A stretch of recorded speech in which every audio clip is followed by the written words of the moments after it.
پیارے اور محترم بھائیوں، آج جس موضوع پر میں نے آپ کے سامنے گفتگو کرنی ہے وہ ہے مسجد اقصی شریف اور دشمنوں کا حملہ۔ اس موضوع پہ چند ایک باتیں آپ کے سامنے عرض کروں گا۔ کوشش کروں گا کہ آپ کو یہ معاملہ سمجھ آ جائے کہ مسجد اقصی شریف جو ہے، بیت المقدس شریف جس کو القدس بھی کہتے ہیں، پورا علاقہ فلسطین کا، اس کو اللہ تبارک و تعالیٰ کے گھر کے طور پر تعمیر کیا گیا، اور اس کو تعمیر کرنے والے اللہ تبارک و تعالیٰ کے پاک انبیاء کرام علیہ السلام تھے۔ انبیاء کرام علیہ السلام نے ہی اس کو تعمیر کیا ہے۔ پہلے تعمیر کیا گیا، پھر تعمیر کیا گیا، بارہا اس پر حملے ہوئے، کئی بار اس کو مسجد شریف کو شہید کیا گیا، اجاڑا گیا، اور اس مسجد شریف کو کئی بار چرچ بنایا گیا۔ 100 سال کے لگ بھگ تقریباً یہ مسجد شریف جو ہے بطور گرجا کے رہی، اس کو چرچ بنا دیا گیا نصرانیوں کی طرف سے۔ اللہ تبارک و تعالیٰ کے پاک انبیاء کرام علیہ السلام جو ہیں، انہوں نے اس کو بطور مسجد کے تعمیر کیا تھا، بطور مسجد کی تعمیر کیا جب اللہ تعالیٰ نے کہ انبیاء کرام علیہ السلام نے، تو پھر مسجد کا وارث بھی پھر مومن ہی بنے گا۔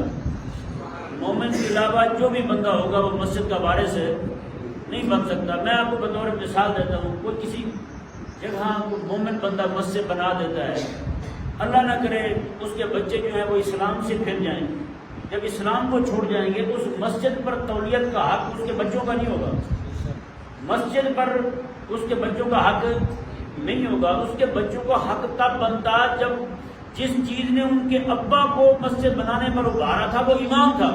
اگر وہ ایمان ان کے پاس ہوگا تو مسجد کا حق ان کے پاس ہوگا، جب ایمان ہی ان کے پاس نہیں ہے تو پھر مسجد کا حق ان کے پاس کیسے رہا؟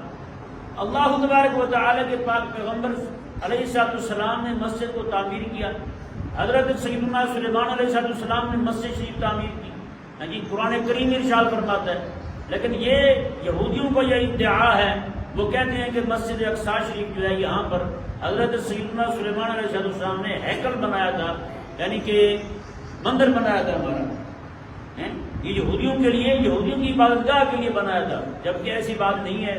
اللہ تبارک و تعالیٰ کے پاک پیغمبر حضرت یعقوب علیہ السلام کو تعمیر کرنے والے، حضرت ابراہیم علیہ السلام کو تعمیر کرنے والے، سب سے پہلی تعمیر جو ہے نا وہ مسجد اقصی کی، اور مسجد قباء شریف، مسجد اقصی شریف اور القدس شریف جو ہے اس کی تعمیر، اور مکہ مکرمہ کی تعمیر، دونوں کی تعمیر جو ہے حضرت ابراہیم علیہ السلام نے فرمائی۔ ایک الگ بات ہے کہ مکہ مکرمہ میں جو مسجد حرام شریف ہے اس کی سب سے پہلی تعمیر حضرت آدم علیہ السلام نے کی۔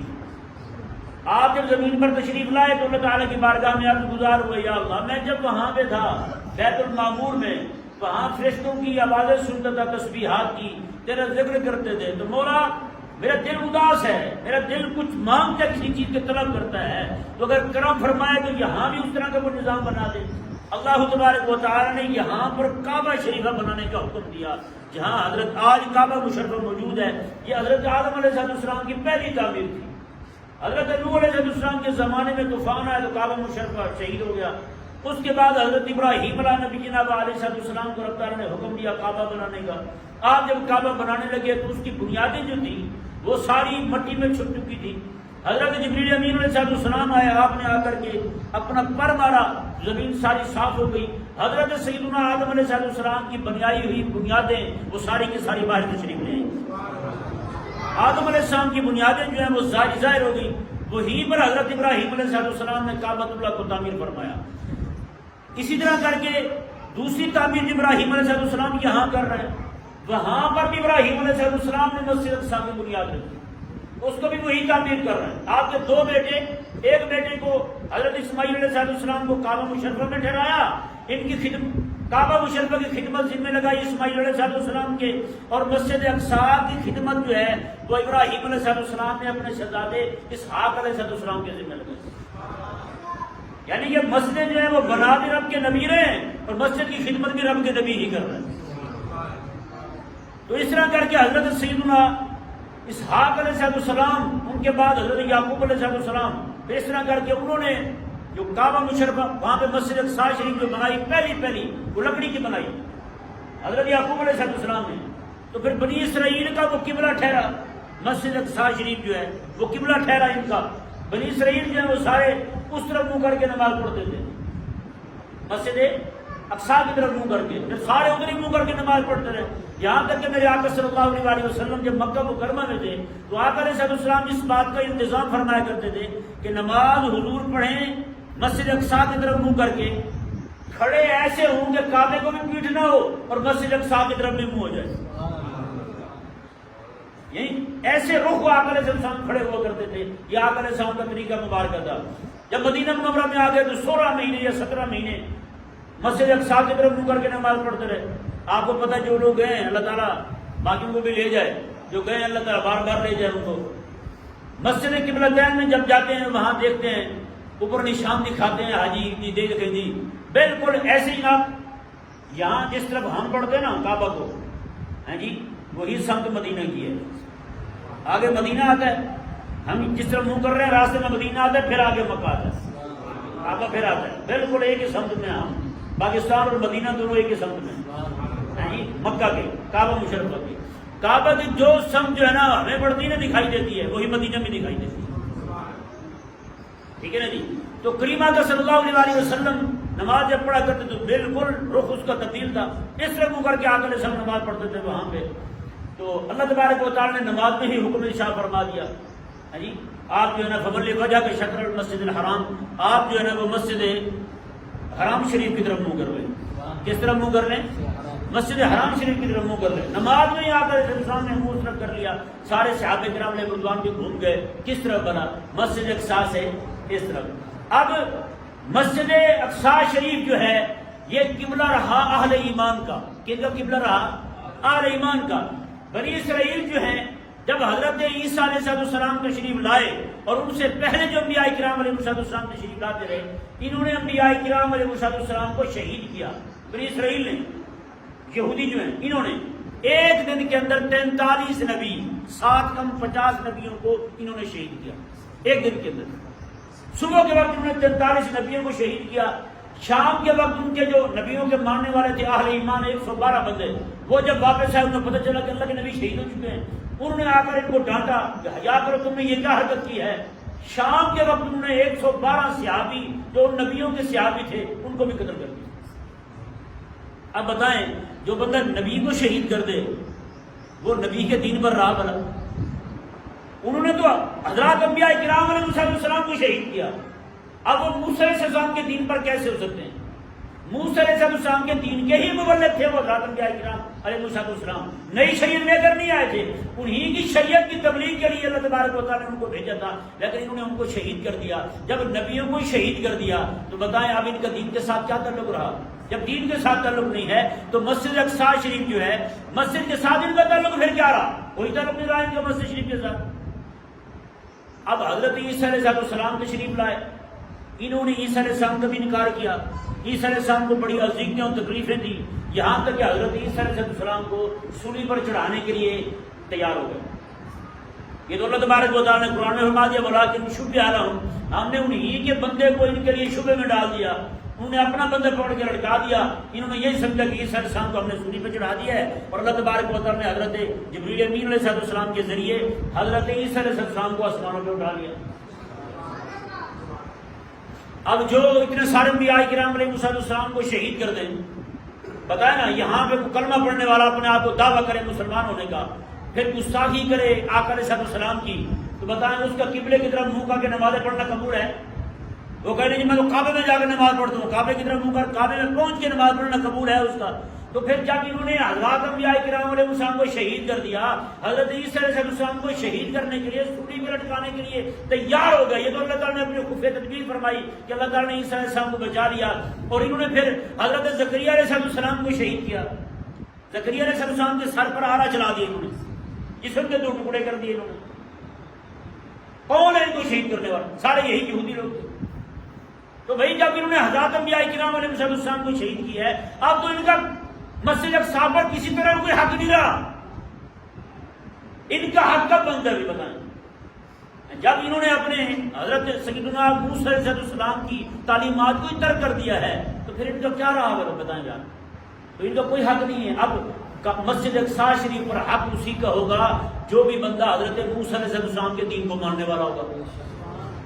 موسیٰ علیہ السلام کے دین میں ہے، ان پر نازل ہونے والی کتاب میں میرے اور آپ کے آقا علیہ السلام کا ذکر موجود ہے۔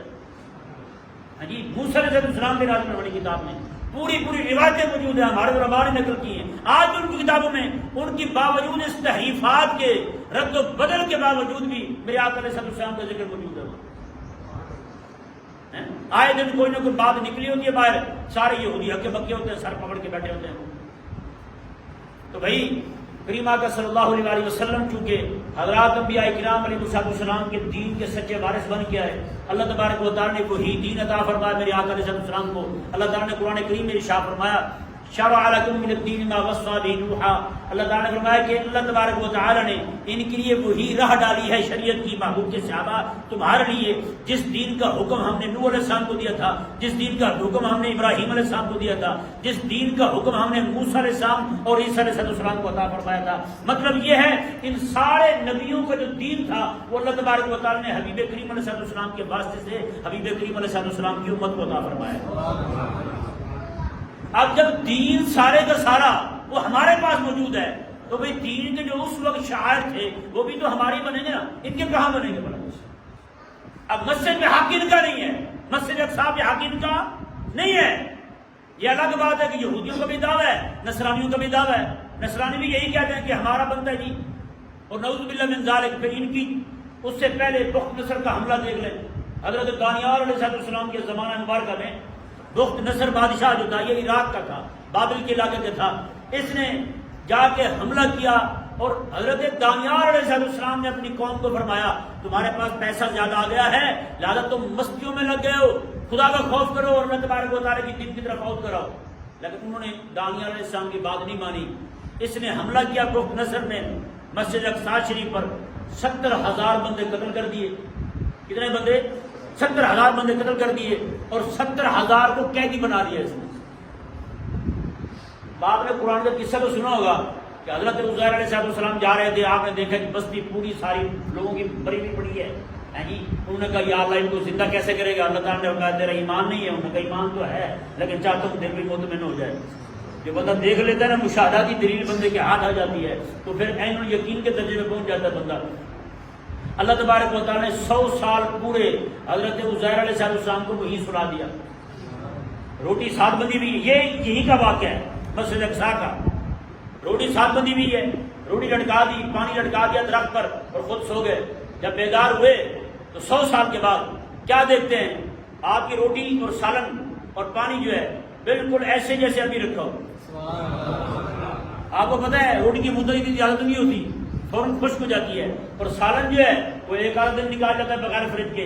یہ تو ہم نے ایک جگاڑ لگایا بھی چلو سالن کو 4-5 دن لے جاتے ہیں آگے، لیکن اس وقت ایسا نظام نہیں تھا۔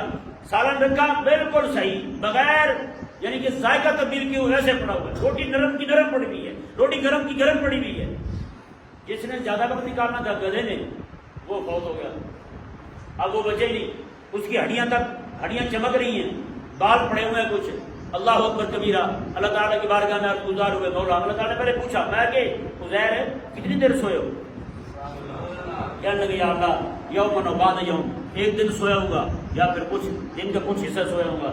اللہ تعالیٰ نے فرمایا نہ لبستہ میں عام تو 100 سال پورے سویا رہا ہے، 100 سال پورے سویا رہا ہے۔ اب جو حضرت سیدنا عزیر علیہ السلام نے دیکھا کہ جناب 100 سال سویا رہا ہوں، اب اس کے مشاہدے کے لیے اللہ تبارک و تعالیٰ نے یہ دیکھو سالن تمہارا ویسے پڑا ہوا ہے، روٹی تمہاری ویسے پڑی ہوئی ہے، اور جو گدھا جس نے زیادہ دیر نکالنی تھی وہ چلا گیا دنیا سے، گوشت بھی نہیں رہا، چمڑا بھی نہیں رہا، کچھ بھی نہیں بچا، اکیلی ہڈیاں پڑی ہوئی ہیں۔ یہ اللہ تبارک و تعالیٰ نے بتا دیا میں کہ یہ ہمارے حکم کے تحت سارا کو نظام چلتا ہے، جلدی خراب ہونے والی چیز کو ہم بچا لیں، اسے لمبی زندگی دے دیں، اور لمبی زندگی والی شے کو ہم جلدی خراب کر دیں، یہ ہماری حکمت بالغہ ہے جی۔ اللہ اکبر کبیرہ۔ حضرت سیدنا عزیر علیہ السلام وہی بستی جس کے بارے میں پوچھ رہے مولا یہ لوگ کیسے کھڑے ہو گئے، 100 سال کے بعد آپ جب بیدار ہوئے دیکھا پوری بستی آباد ہو چکی ہے، پوری بستی آباد ہو چکی ہے۔ بخت نصر نے 70,000 بندے قیدی بنائے، قیدی بنا کے لے گئے جناب اپنے ساتھ عراق میں، وہاں اکیلے لوگ ہی نہیں تھے، اللہ تعالیٰ کے پاک پیغمبر حضرت دانیال علیہ السلام کو بھی لے گیا صاحب، ان کو بھی گرفتار کر کے لے گیا۔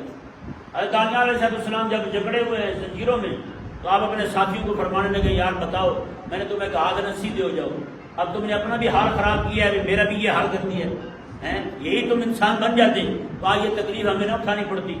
تو عراق کے اندر جا کے انہوں نے ان سب کو قید کر دیا، اللہ تعالیٰ کے پاک پیغمبر حضرت دانیال علیہ السلام کو بھی اور باقی لوگوں کو بھی۔ اب ہوا یہ ساری مسجد اقصیٰ شریف کی جنگ چل رہی ہے، یہ جو آج یہودی کر رہے ہیں نا، شروع دن سے اس طرح کے بے دین لوگ جو ہیں، کفار جو ہیں، ان کے مسجد قباء مسجد اقصیٰ شریف پر حملے جاری رہے، اور یہ آج تک مسجد اقصیٰ شریف جو ہے یہ حملوں کی زد میں ہے۔ دشمن جو ہے آج تک جناب اپنے پر توڑ رہا ہے مسجد اقصیٰ شریف کو شہید کرنے کے لیے، نیچے ساری خدائیاں کر چکے یہودی، ساری مسجد اقصیٰ شریف کو نیچے سے ٹھوکر کر چکی۔ آپ حیران ہوں گے، حضرت سیدنا دانیال علیہ نبینا و علیہ السلام جو ہیں، آپ جیل میں ہیں، آپ کے ساتھ والے بھی، آپ کو پتہ نا جو بندہ جب کوئی بندہ اچھا نہ بھی ہو نا، نیک نہ بھی ہو، تو وہ بھی پکڑا جائے جیل میں جا کے وہ بھی بزرگ بن جاتا ہے جی، ظاہری بات ہے، جیل کی سختیاں دیکھتے تو اس کے دل میں بھی آتا ہے یار اب نیک بن جائیں۔ بڑے بڑے لوگ جنہوں نے کئی کی قتل کیے ہوئے ہیں، وہاں جا کے وہ بھی تصویر پکڑ لیتے ہیں، ہاتھ میں تقریر گزار بن جاتے ہیں، وہاں سے واپس آ کر اللہ تعالیٰ ان کو پکی پکی توفیق دے دیتا ہے، ان کی توبہ کو رب تعالیٰ توبۃ النصوح بنا دیتا ہے، لوگوں کو بھی نصیحت آنے لگتی ہے یار دیکھو کیسا بندہ تھا، گندا تھا، آج یہ بھی نیک ہو گیا۔ اللہ اکبر کبیرہ۔ حضرت سیدنا دانیال علیہ نبینا علیہ السلام جب جیل میں گئے تو آپ کے ساتھ والے وہ جو عیاشی میں پڑے ہوئے تھے وہ بھی سارے نیک ہونے لگے جی، سارے راہ راست پہ آنے لگے، سارے جناب بزرگ بننے لگے، اللہ اللہ کرنے لگے، ذکر و فکر میں مصروف ہو گئے سارے۔ اب ہوا یہ کہ حضرت سیدنا دانیال علیہ نبینا علیہ السلام، وہاں کی جیلیں ایسی نہیں تھیں جیسے آج ہماری جیلیں ہوتی ہیں، پنکھے بھی لگے ہوتے ہیں اور بھی سہولتیں ہوتی ہیں، باوجود یعنی کہ تنگی کے اتنی آسانی یہاں بھی ہوتی ہے، پانی پینے کو ہر شے ملتی ہے، میسر ہوتی ہے، لیکن وہاں پہ ایسا کوئی صورتحال، کمرے نہیں ہوتے تھے، وہاں پہ بڑے بڑے کنویں ہوتے تھے، ان کنووں کے اندر پھینک دیتے تھے لوگوں کو، قیدیوں کو جی۔ آج بھی اگر آپ دیکھیں نا جس جیل میں یوسف علیہ السلام کو رکھا گیا تھا وہ جیل آج بھی موجود ہے، آپ دیکھیں گے ہوائیاں اڑ جائیں گی آپ کی، ایسی جیل خطرناک جیل ہے، اور نیچے ساری زمین کے نیچے۔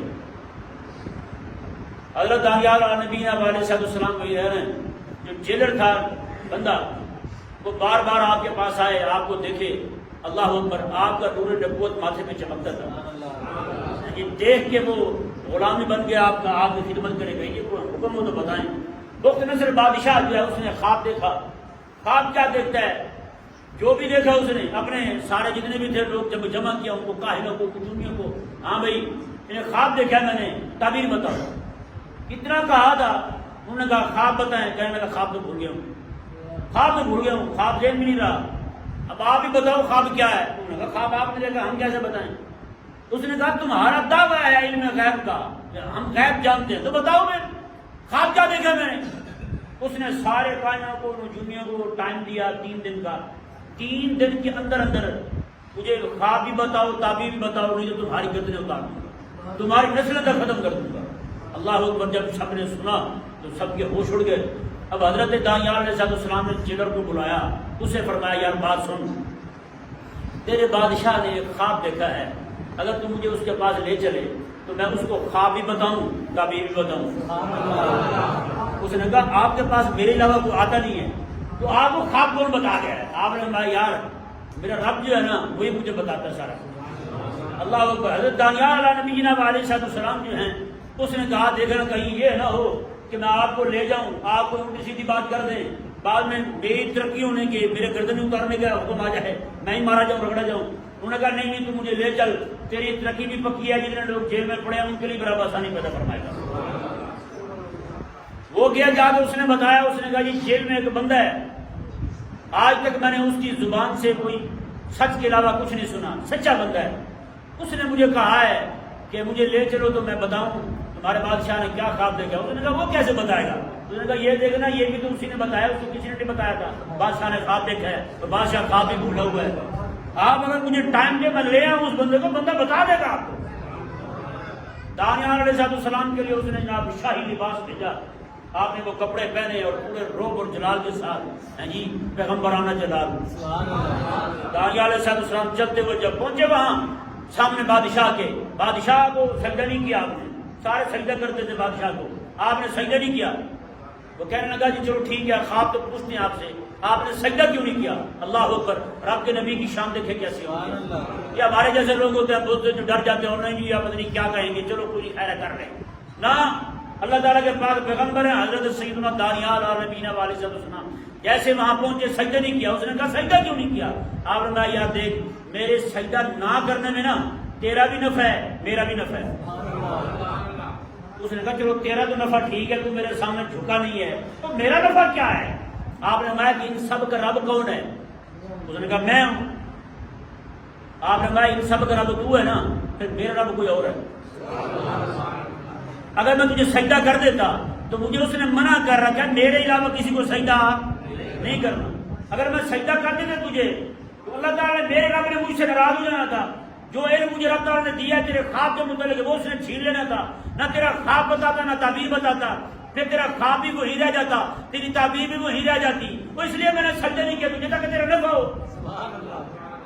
تو بڑا حیران ہوا، کہنے لگا بات تو تیری ٹھیک ہے بھائی، اب بتا وہ خواب کیا ہے، وہ تعبیر کیا ہے؟ حضرت دانیال علیہ السلام فرمانے لگے تو نے خواب دیکھا ہے ایک بت ہے، بت اس کا ایک ہاتھ جو ہے وہ مشرق میں ہے، دوسرا ہاتھ جو ہے وہ مغرب میں ہے، اور اس کا سر جو ہے وہ آسمان کو لگا ہوا ہے، اس کے پاؤں جو ہے وہ نیچے زمین کے پڑے ہوئے تاج السرا میں لگے ہوئے ہیں۔ اتنا بڑا بت ہے، اور اس کا سر جو ہے وہ سونے کا ہے، سینہ اس کا چاندی کا ہے، پیٹ اس کا پیتل کا ہے، اور باقی یہ رانیں جو ہیں اس کی یہ تانبے کی ہیں، اور باقی پنڈلیاں اور پاؤں جو ہیں اس کے وہ سارے لوہے کے، اور پاؤں اس کے مٹی کے ہیں، پنڈلیاں لوہے کی، پاؤں جو ہے وہ مٹی کا۔ خواب تو میں نے یہی دیکھا ہے، خواب یہی دیکھا ہے، تعبیر بتائیں کیا ہے؟ اللہ اکبر کبیرہ۔ آپ نے کہا جو تو نے دیکھا نا بت سارے کا سارا، یہ بت نہیں ہے حقیقت میں، یہ تیری اور تیرے بعد میں آنے والے لوگوں کی حکومت ہے، تیری اور تیرے بعد آنے والے لوگوں کی حکومت ہے۔ اللہ اکبر کبیرہ۔ یہ دیکھیں جی مسجد اقصی شریف کے رکھوالوں کی رب تبارک و تعالیٰ کیسے مدد فرما رہا ہے۔ حضرت دانیال علیہ السلام کی آپ نے فرمایا کہ جو سر ہے نا تیرا، دانیال علیہ السلام فرمانے لگے یہ تیرا سر ہے سونے کا ہے، کافروں کی حکومت تمہاری کفر کی حکومت ہے، اور کفر کی حکومت میں اس دور میں سب سے پاورفل حکومت تیری ہے، یہ سر ہے بت کا۔ اس کے بعد سینہ چاندی کا، تو تیرے بعد والی حکومت تیری حکومت سے کمزور ہوگی۔ آگے پھر پیتل، اس سے بھی اگلی حکومت کمزور ہوگی۔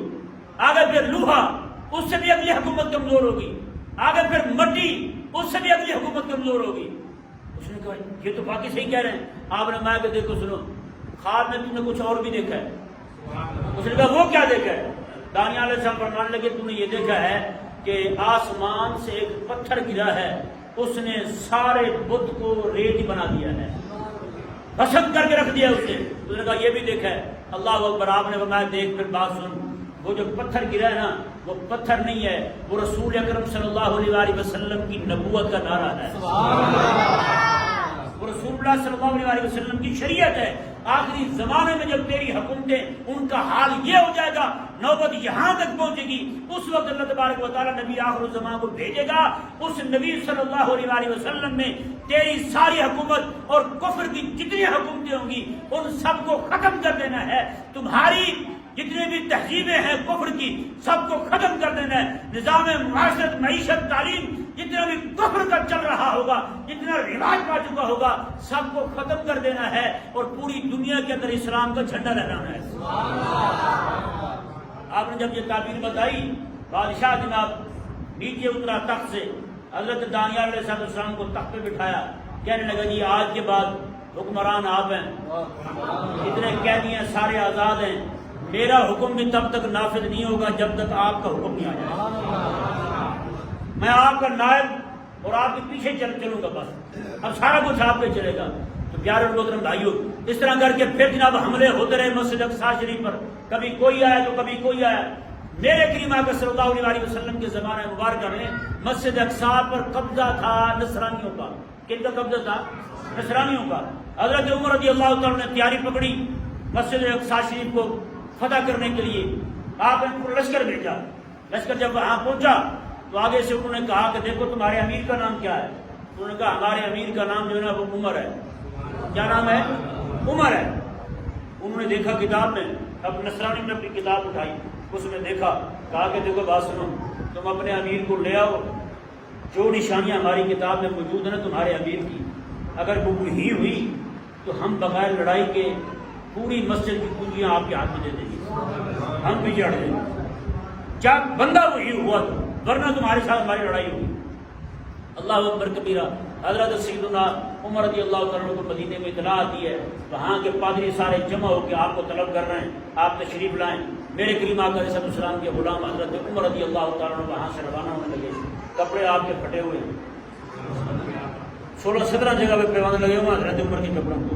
جب وہاں سے روانہ ہونے لگے نا تو کسی نے عرض کر دیا حضور کپڑے تو بدل رہے ہیں تو اس سے ذرا روک پڑے گا، نئے کپڑے ہوں گے۔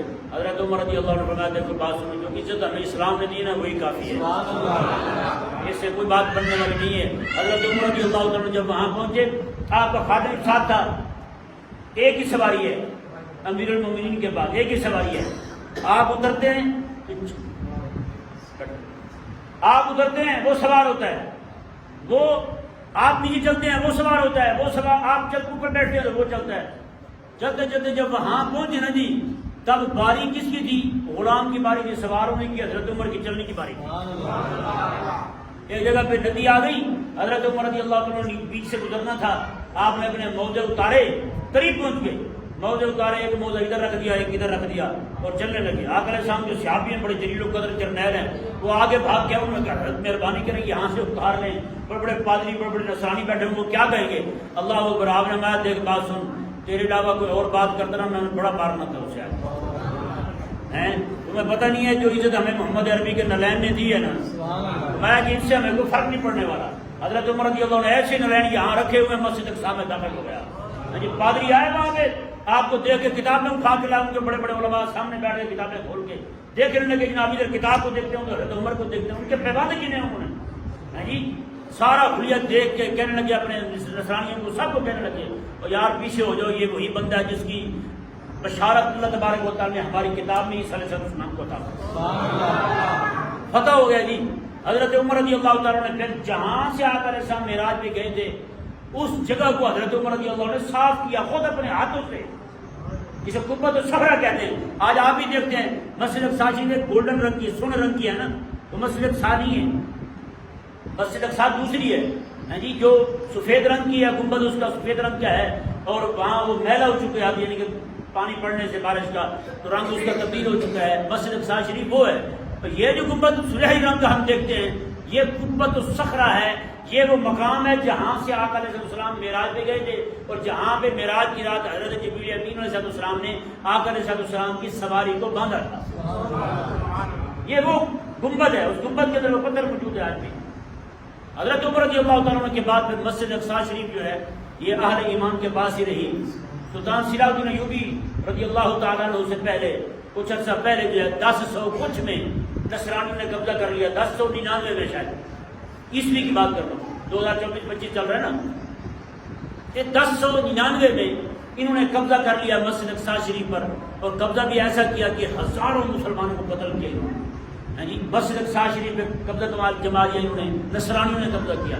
اس قبضے کے بعد پھر اللہ اکبر کبیرہ 1100 کچھ کے اندر آ کے 88 میں حضرت سیدنا سلطان صلاح الدین ایوبی رحمہ اللہ نے 16 حملے کیے تھے۔ پہلے کتنے حملے کیے تھے؟ 16 حملے کیے تھے مسجد اقصی شریف کو فتح کرنے کے لیے آپ نے، اور حملے بھی کیسے کیے ہیں، کس انداز میں کیے ہیں؟ آپ نے ممبر بنوا کے ساتھ رکھا ہوا تھا، جہاں بھی جاتے تھے ممبر ساتھ لے جاتے تھے، ہر بار حملے میں ممبر ساتھ لے آئے، فرماتے تھے کہ جب مسجد اقصی فتح ہوگی یہ ممبر وہاں رکھ کے آقا علیہ السلام کی کا خطبہ پڑھیں گے، ہم وہاں خطبہ پڑھیں گے۔ بتائیں تو 17ویں بار اللہ تبارک و تعالیٰ نے کو فتح عطا فرمائی سلطان صلاح الدین ایوبی رحمہ اللہ کو۔ اللہ اکبر، وہ فتح بھی پھر کیسے ہوئی؟ سلطان صلاح الدین ایوبی رحمہ اللہ کی بہن حج پہ جا رہی تھی، اور بھی لوگ تھے اس وقت، ان کا ریجینالڈ نام کا منحوس تھا، جنرل تھا ان کا، جرنیل نصرانیوں کا، اس نے ان کے قافلے کو پکڑ لیا، سلطان صلاح الدین ایوبی کی بہن کے قافلے کو پکڑ کے ان کو مارا بھی، لوٹا بھی، تکلیف بھی دی، کہنے لگا آپ بلاؤ تم اپنے محمد کو۔ اب بلاؤ اپنے نبی کو تمہاری مدد کریں. اللہ اکبر کبیرہ. سلطان صلاح الدین ایوبی رحمہ اللہ کو جب یہ پتہ چلا نا جی, اللہ اکبر, آپ پھر 17-18 دن پورے رات کو سوئے نہیں. سلطان صلاح الدین ایوبی رات کو سوئے نہیں ہے. انہوں نے کہا کہ اب کہیں یہ نہ ہو میں سوؤں اور خواب میں حضور آ جائیں, کوئی بھی ناراضی ہو جائے. میں بھی ایوبی تم نے کیا کیا, میری گستاخیاں کر رہے ہیں نصرانی ہو, تم سوئے ہوئے. اللہ, جب بھی کوئی نیند آتی نا ایسے ہی جناب خیمے کے جو ستون ہوتے ہیں نا لکڑی کا, اس کے ساتھ ٹیک لگاتے, تھوڑی آنکھ لگا دیتے, پیٹھ نہیں لگا جس طرح 18 دن پورے. میں جب تک مسجد اقصی فتح نہیں ہو جاتی تب تک میں نے اب آرام نہیں کرنا. اللہ اکبر کبیرہ. مسجد اقصی کو فتح کیا, ان کے بڑے بڑے جرنیلوں کو پکڑ لیا آپ نے, اور ریجنالڈ منحوس جو وہ بھی پکڑا گیا. آپ وہ پکڑا ہوا ہے, آپ رضی اللہ تعالیٰ سامنے آپ نے بات سنو, ہمارا کام نہیں ہے کسی کو ایسے قتل کرتے رہنا, لیکن تو نے گستاخی کی ہے. تو نے کہا تھا کہ بلاؤ اپنے نبی کو تمہاری مدد کرے. سن, مدینے سے میرے نبی نے مجھے بھیجا ہے, میں آ گیا, میں بدل لینے آیا. جی اللہ اکبر. باقی کسی جنرل کو قتل نہیں کیا آپ نے, ان کے ساری فوج کو چھوڑ دیا. حضرت سلطان صلاح الدین ایوبی رحمہ اللہ نے اس کو قتل کیا. آپ نے اس کو آپ نے قتل کیا ہے, ریجنالڈ منحوس کو. اس نے جو گستاخی کی تھی, اور بہت بڑا درندہ تھا, وہ مسلمانوں کا بہت بڑا دشمن تھا, بہت زیادہ قتل عام کیا تھا اس نے. سلطان صلاح الدین ایوبی رحمہ اللہ نے اسے نہیں چھوڑا. اللہ اکبر کبیرہ. پھر مسجد اقصی شریف فتح ہو گئی. سلطان صلاح الدین ایوبی رحمہ اللہ کے زمانے سے لے کر ان کے بعد ایوبیوں کے پاس رہی اس کی خدمت, چلتا چلتا پھر عثمانیوں کے پاس آ گئی خدمت.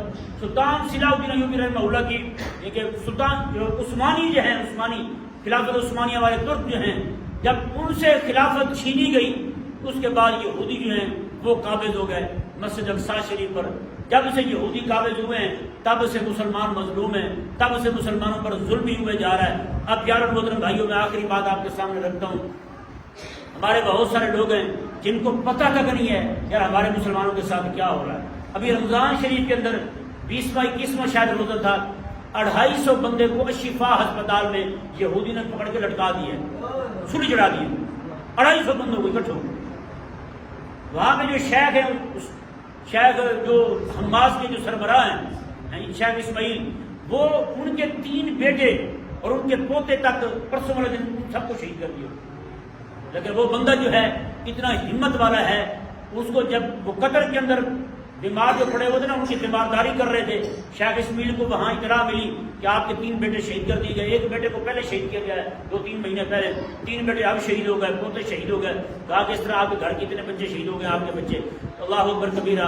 اس بندے نے اور کلمہ زبان سے نکلا, اس نے کہا الحمدللہ رب العالمین. اس نے کہا میرا سارا کچھ اللہ تعالیٰ کے لیے ہے, اس کے دین کے غلبے کے لیے ہے, اس کے گھر کے لیے ہے, مسجد اقصی کے دفاع کے لیے ہے, اہل اسلام کے لیے ہے.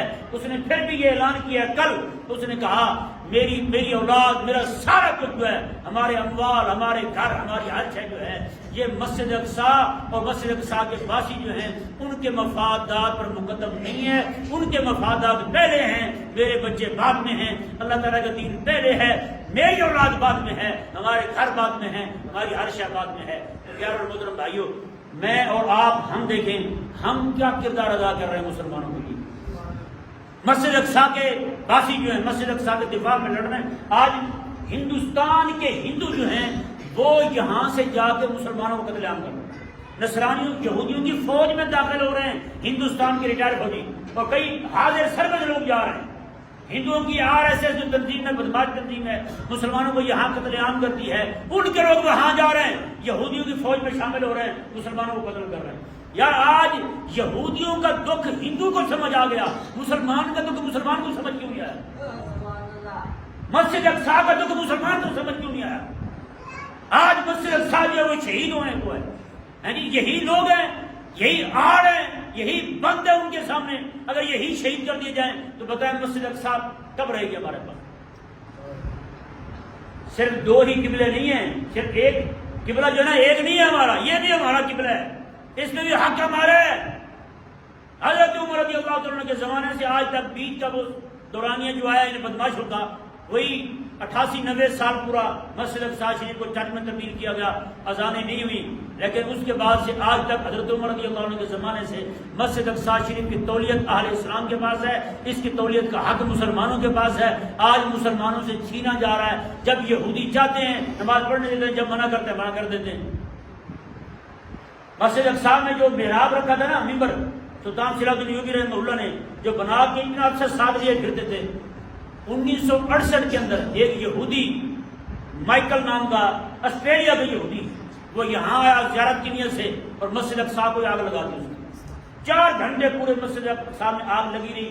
4 گھنٹے کے بعد پوری مسجد اقصیٰ شریف جو ہے نا وہ بھی جل گئی، اس کی چھت تک جل گئی، اور وہ ممبر شریف جو تھا وہ بھی سارا شہید ہو گیا. ایسے دہشت گرد بدماش قسم کے لوگ ہیں. پھر مسجد اقصیٰ شریف کے دروازے پر یہودیوں نے ایک مشہور ڈانسر کو بلا کے اس کا ناچ کروایا مسجد اقصیٰ شریف، اور پھر مسجد اقصیٰ شریف میں انہوں نے خنزیر چھوڑے تھے. بتائیں، یعنی وہ ہر طرح کی تکلیف جو دے سکتے ہیں ہمیں وہ دے رہے ہیں، ہر طرح سے جو عزیز ہمیں دے سکتے ہیں وہ دے رہے ہیں. ایک ہم ہیں تحصیل مسلمان، ہمارے دل جو ہیں ان کے ساتھ دھڑکتے نہیں. ہمارے دل جو ہے، ہمارے دلوں میں مسلمانوں کی غیرت، ایمانی حمیت جو ہے، اسلامی حیا جو ہے وہ ختم ہو گئی. آخری بات عرض کرتا ہوں، حضرت سیدنا علی خفاص امام عبدالوہاب شرانی رضی اللہ تعالیٰ عنہ کے استاد ہیں، ان کے شیخ ہیں، شیخ طریقہ ہیں. وہ فرماتے ہیں کوئی مسلمان جو ہے کہیں پہ مسلمانوں پہ آفت آ جائے، مسلمان تکلیف میں ہوں، کوئی بندہ جو ہے اس کو پرواہ نہ ہو، وہ ہنستا رہے، دانت نکالتا رہے، مدد کرے، کھائے پیے، پارکوں میں جائے، سیریں کرے. آپ فرماتے ہیں اس میں اور جانوروں میں کوئی فرق نہیں، جس کو مسلمان پہ دکھ نہیں ہے. حضرت سفیان بن عیینہ رضی اللہ تعالیٰ عنہ ارشاد فرماتے ہیں مجھے پتہ چل جائے کہیں پہ کوئی مسلمان سنی فوت ہوا ہے تو فرماتے ہیں مجھے ایسے لگتا ہے کہ کسی نے میری بازو کاٹ کے پھینک دی ہے، کسی نے میری ٹانگ کاٹ کے پھینک دی ہے، مجھے ایسے لگتا ہے میرا عضو کٹ گیا ہے. اب بتائیں کوئی سنی مسلمان فوت ہو تو اس کا دکھ ہمارے بزرگوں کا ایسے ہوتا تھا. آج روزانہ سینکڑوں کے حساب سے ہمارے مسلمان بیچارے شہید ہو رہے ہیں اور ہمیں دکھ تک نہیں ہے. بتائیں یار کیا جواب دیں گے ہم؟ ہمارے پاس سارا کچھ ہونے کے باوجود، ہمارے پاس فوج بھی ہے، ہمارے پاس اسلحہ بھی ہے، سارا کچھ ہے، لیکن ہم مسلمانوں کی حمایت میں کھڑے نہیں ہوئے. کیا بنے گا ہمارا؟ بتائیں. اس لیے ہم میں سے ہر ایک بندے کو چاہیے جتنا ہو سکتا ہے ہم اپنے بچوں کا ذہن بنائیں. مسجد اقصیٰ پہ حق کس کا ہے؟ مسلمانوں کا. زور سے کہ مسجد اقصیٰ پہ حق کس کا ہے؟ مسلمانوں کا ہے. جس طرح کعبہ مشرفہ پہ حق ہمارا ہے، مسجد نبوی پہ حق ہمارا ہے، اس طرح کر کے مسجد اقصیٰ پہ بھی حق ہمارا ہے. مسجد اقصیٰ پہ حق سوائے اسلام کے کسی اور کا نہیں ہو سکتا. نہ یہودیت کا حق ہے، نہ نصرانیت کا حق ہے. یعنی آج یہودی اور ہندو دونوں کا الگ الگ دین ہے یار، اس کے باوجود ہندو کو یہاں سے دکھ جاگا وہ وہاں جا پہنچا. چائنا کے لوگ وہاں پہنچ رہے ہیں یہودیوں کی مدد کرنے کے لیے. ہمارے مسلمان رفح بارڈر پہ مصری مسلمان جو ہے کلمہ پڑھنے والے، دعویٰ کرنے والے عشق رسول کے،